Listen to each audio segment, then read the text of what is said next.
National security correspondent David Martin. David, great to have you here.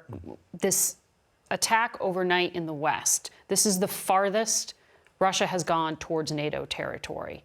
Why are they doing that? Well, this is an air base out there. They hit hangars on the air base. It's the base where American troops used to train Ukrainian forces, but all the Americans were pulled out before the invasion. But it is still where much of the Ukrainian Air Force is based, particularly those MiG-29s we've been hearing so much about. So now the Russians have struck 3 airfields in the west, which is where the predominance of the Ukrainian Air Force is. So clearly they are trying to destroy the Ukrainian Air Force on the ground. For about more than 2 weeks now, the Ukrainians have kept Russia at bay from the capital. Are they close to encircling it? They get a little closer every day. I mean, you still have to call it a creep or a crawl. And actually, the latest today is that they got reversed a little bit. The Russians got reversed a little bit in one of the towns northeast of Kyiv, which had been isolated.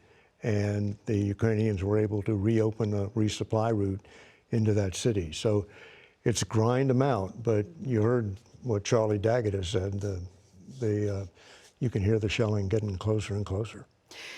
Russia, though, is willing to use munitions that have been banned under international law. We know that. We heard President Biden warn about chemical weapons use.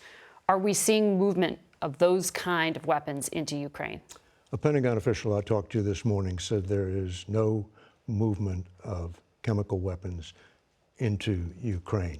At least they're not seeing the signs of it. The concern is that the Russians will seize one of these biomedical research facilities that Ukraine has, where they do research on deadly pathogens like botulism and anthrax, seize one of those facilities, weaponize the pathogen, and then blame it on Ukraine and the U.S. because the U.S.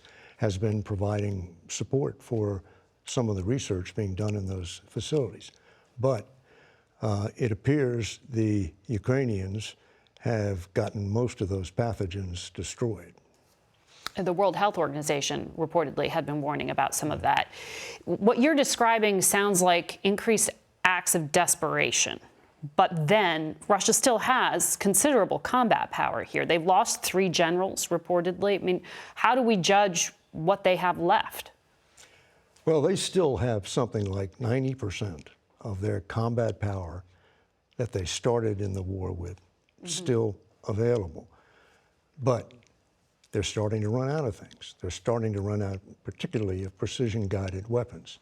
And sometime in the near future, maybe this week, Putin is going to have to make a decision about starting to bring reinforcements in from the interior of Russia. Certainly more munitions, maybe more troops. And that will obviously be a sign that he continues to go ahead and double down on this grind them out type of warfare that he's adopted. David Martin, thank you for your reporting.